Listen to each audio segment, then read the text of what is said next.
What is up, everybody? It is Alex from Heavy New York. We are at Aftershock Festival 2022, and for our first interview here, we are here with Mark of Nothing More. Thank you so much for being here. You got it. Thanks for having me, Alex. Anytime, man. Anytime. The new album, Spirits, is absolutely kick-ass. Thank you for awesome music to, roar back into festival season with.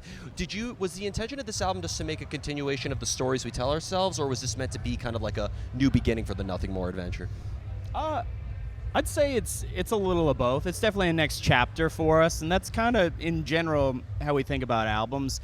It really, honestly, goes song to song, and then once, the 40 songs are there, we weed them down and then think about, okay, what are the themes, and kind of like group these things together. Do we have enough, soft, emotional? Do we have enough heavy to try to make a good ride of an album? Those are the albums we love the most. And that's the album we want to create. You listen to it from start to finish, and it's a thing.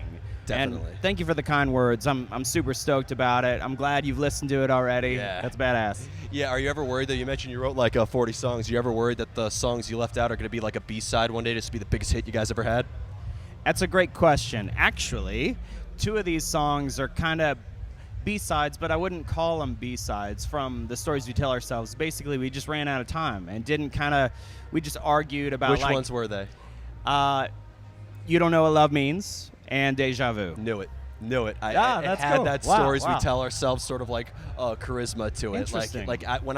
There's some songs that I look forward with, that remind me of the forward, but this had a great reflection of the past in a way. That's cool, man. Yeah, both those songs are kind of in guitar player talk or whatever. They're like single coil, a little twangier in some regard, and they aren't as heavy, granted, and I think the Stories We Tell Ourselves album rides a good line of like kind of heavy and kind of soft and kind of like this bridge between. So that's cool you noticed that. Yeah.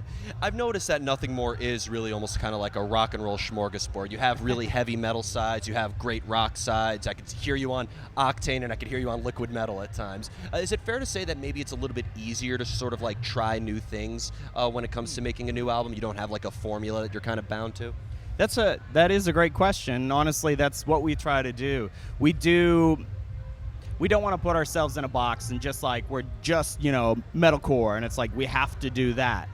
We're way more of an Incubus or even Biffy Clyro type of thing, to where it's like we can go heavy, and we can 2 songs on this record are on 8-string, and then the song Best Times actually starts on electric ukulele.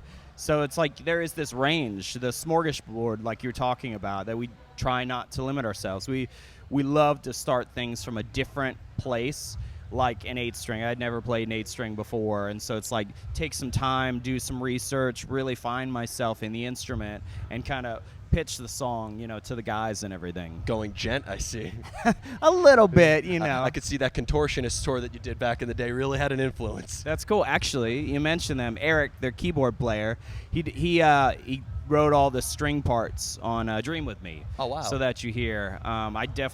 He's a good friend of ours. I've connected with him really well, and it's like, man, this would be awesome. We wanted strings on the song, and it's like, man, it's got a classical sort of metal opera almost vibe to it. So he was totally the guy to do it, and I'm really, really happy with the result. As a joke, I called that song Epic More, actually. Ah, So, nice. Well said. Yeah, now that you tour with the Contortionists, you could do a tour with Epica thanks to that. Ah, there you go. Yep.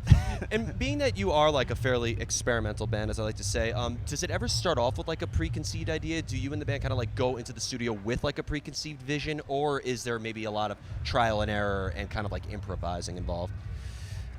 It's a little all the above. Most of the time it does start with a riff, or somebody has an idea to begin with, and then it comes to the group and we all hash it out, and we kind of like find the best part in it and zone in on that and kind of then build. It's a very create, destroy process that we kind of keep doing.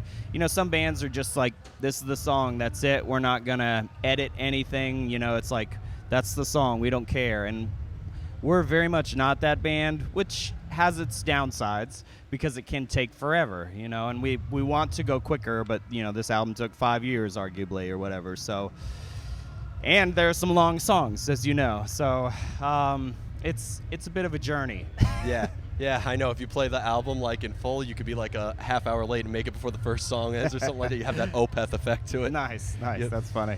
For you as a guitar player, is it maybe easier to come up with ideas when you're in the company of your other bandmates, or isolation being such a great fuel for creativity, you kind of prefer to be alone where there's nothing between you and your instrument? I'd honestly say it depends. It's some songs do come in the jam room, and it is just like we're grooving, like the song "Tired of Winning." Actually, it was way more of an idea of like we want just a banger, something that's just like starts right off, and it's just like okay, solid head bob, it's happening, and that was all jam room stuff. So it's this very simple Rage Against the Machine type of riff, and it just goes. And then there are songs, Spirits, it's like I started that process just me, and that happens a lot of the times. It's like I get something solid to where it's like, okay, this has a gem, a nugget of goodness here, and then kind of pitched it to the guys. And that was me kind of like pondering on an idea for a while. Mm-hmm. But, I am saying myself a lot, and I'm definitely not the one person that does everything. Nothing More is a big collection for sure. Sometimes it's a singer-songwriter thing. Johnny's got like a concept, a lyric, a melody, and it builds from there, That led me into my next question, because the number one thing to describe the entire Nothing More catalog is emotional. I sense so much emotion within it. And the first song I've actually ever heard from Nothing More was If I Were, that opening riff has such like a different emotion than when you get into that anthemic, like very emotional chorus in a way. Is the riff a reflection of an emotion that you were feeling, or is it a reflection of maybe your kind of like the vocal concept in a way? Like that was an example of like it is way more of a singer-songwriter song. Like it has a great melody, simple chords to the chorus and everything, and even the verses. But the original riff we had was like a total Switchfoot Meant to Live ripoff, and it was like, guys, we can't do this. This is cheese, and this is just quick. Like we'll figure it out. Like this can't be it. So we just sat on it a while, and it was. I think listening to Jimmy Eat World Futures, it totally has that best vibe. Jimmy Eat World album. I don't care what people say. Just Tonight is the best Jimmy Eat World song. Go. So yeah, that riff totally has a Jimmy Eat World vibe to it that kind of goes along. I was real happy with it. Johnny just kind of messed with some of the programming behind it to give it a little more life, and then it kind of fell in line with more the Nothing More sound and the Nothing More guys.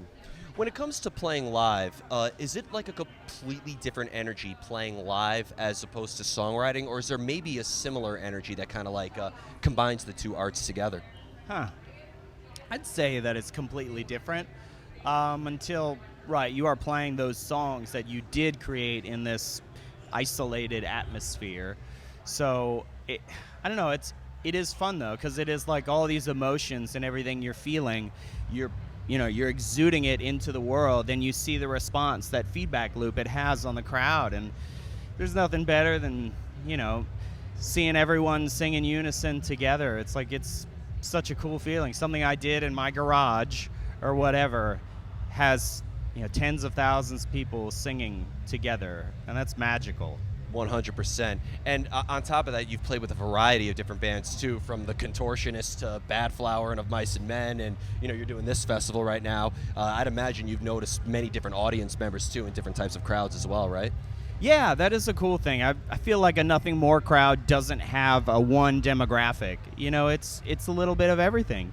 You have people that, vibe with Fade In, Fade Out, and it's like that came from, writing about my son and my dad, and it's like, fathers and sons and, people up in their 60s or 70s that are huge fans of the band. And then you have, new people just discovering it, 16-year-olds that are just hyper Jenny fans, or even, Tired of Winning, or, stuff we have out right now. So it's a cool range, I'd say. 100%. And is it almost kind of like hard to, like, in a way, because, the studio, it's a very static, controlled environment, and I've seen you guys put all in on those shows. You guys move like a hardcore band sometimes. So, like, do you find it hard to maybe kind of, like, replicate that energy in the studio in a way, or do you just say fuck it and just go as crazy in the studio as you do on stage? That's a good example. No, we definitely don't explore the studio space like Will Ferrell does. But you really try, each one of us, really try to find that inner energy into the riffs you do. Sometimes it doesn't happen, and it takes a minute to kind of like find yourself into like, yeah, I played all the right notes, but I'm missing the personality or something like that. It's like, it's just not quite it yet. And sometimes it takes time to find that. It's a little harder, I'd say. Yeah, and you just led me perfectly into the final question. How do you know when a song is done? That's good. In Nothing More, we definitely have a chills, goosebumps barometer. And honestly, it's like, is the song giving us chills? Does it take us to that place? Is it making the hair stand up on my arm? Am I like really feeling it? And that's really important, whether it be, super sad, emotional, or just something that's like, man, that was a moment. That riff is killer. Or that like, oh, I felt it. So that's how we know, like from start to finish, if the song's ready. And you know what? It works great for the audience because I could tell that everybody in the audience has that same feeling too when you guys play. So that's cool. Yep. So before we go, I want to thank you so much for your time today. Just so you know, you have Spirits out now. You're doing this quick kick-ass Aftershock show. Is there just anything else in the Nothing More camp that you would like to plug? Yeah. Let's see. We're doing Shiprocked in January. That should be a lot of fun. We'll definitely do a headliner, really promoting the album, playing some other songs next year. I think we're thinking April-ish or something like that. Yeah, really, really excited to honestly see how you guys like it. So I'm stoked about it. It's a journey down the Nothing More rabbit hole for sure with a lot of these tunes. So I hope you appreciate the depth. Hell yeah. Well, thank you so much, everybody. We are here with Nothing More. Be sure to check out Spirits. We'll see you next time on Heavy New York Aftershock 2022.